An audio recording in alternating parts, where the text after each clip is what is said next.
Ready, start. Sir, I am very glad that I have the opportunity to take part in the discussion on the demands for grants in respect of the Ministry of Labor.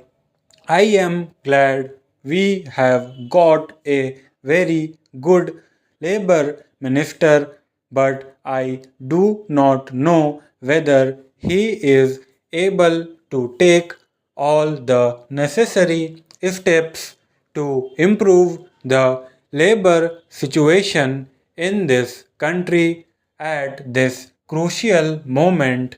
Sir, in the Labour Ministers' Conference some time back, it was suggested that steps should be taken to enforce the minimum wages in the different industries. It was also suggested that non-implementation of minimum wages should be declared as a cognizable offense and the offenders should be arrested.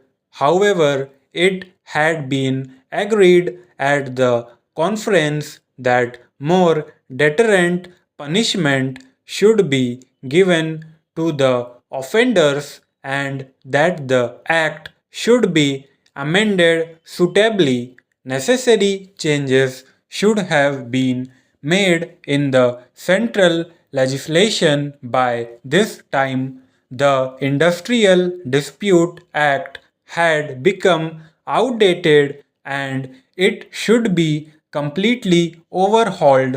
Sir, if the administration of Provident Fund scheme at various levels has to be fully advantageous to the employees, there should naturally be regional offices which could directly deal with the members of the fund who go in for advances, loans, etc.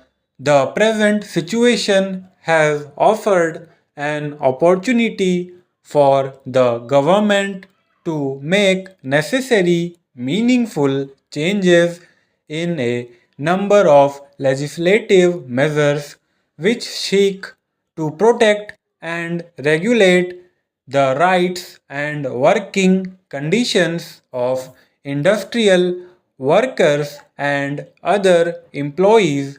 In fact, several clauses of the legislative measures have little relevance to the present day conditions. Regarding the Apprenticeship Act, once our Prime Minister said in the State Labour Ministers' Conference that the Apprenticeship Act had not been implemented vigorously. It had not been given a trial. Utilization of apprenticeship opportunities for filling such vacancies has not been uniform in all the states. Creation of skilled manpower has lagged behind the limits of possibilities. So, the more important point is that what is to be done with the trained manpower if it cannot find jobs. What is even more important is that there is a new sense of urgency and a will to get things done. With regard to this, the basic problem relates neither to the number of apprentices nor to the value of their stipends. Furthermore, the gross contribution to the fund has been increasing year after year, but the average refund amount is not increasing accordingly. Sir, the Industrial Policy Resolution clearly mentions that In the process of rapid industrial development, labor assumes a vital role to help establish a socialistic pattern of society. The main problems facing the working class are of getting adequate wages, essential commodities at prices they can afford, some sort of shelter and cloth. The government's minimum needs program has hardly reached the working class. The vast majority of laborers are unable to make both ends meet. The government has mentioned endlessly on the question of evolving a national policy or on integrated wages, incomes, and price policy. Sir, it has claimed that the emergency has brought discipline among laborers and the production has been increased.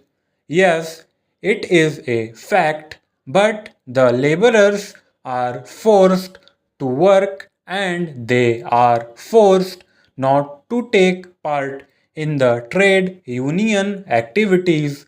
The trade union rights have been completely taken away from the labor, but sir, I want to impress upon the minister that motivations for work should not be imposed from outside, but it should come from within. A contented labor force is an asset to the development of industries. You have taken away the permitted bonus. Some time back, this parliament passed an act to fix the minimum bonus at 8.33%, but the same act was adversely amended by the same parliament some time ago.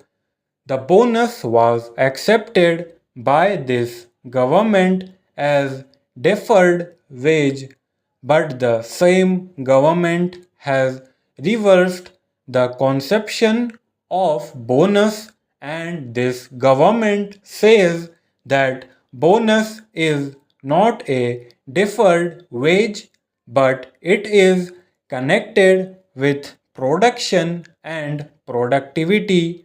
But what about the owners of industries?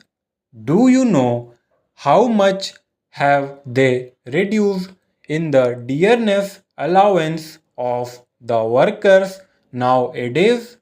Not only that, a number of companies have been held guilty for failure to deposit the provident fund money and also for mishandling the amount due to employees. The total number employees covered by the scheme was 60 lakh, which was subsequently increased to 70 lakhs. The gross contribution to the fund was expected to be increased, but refund has not increased accordingly. Further, the area in default in payment by the employers on an average over a period of 5 years is increasing alarmingly. Such a situation calls for stringent regulation and control over the operation and administration of funds. Stop.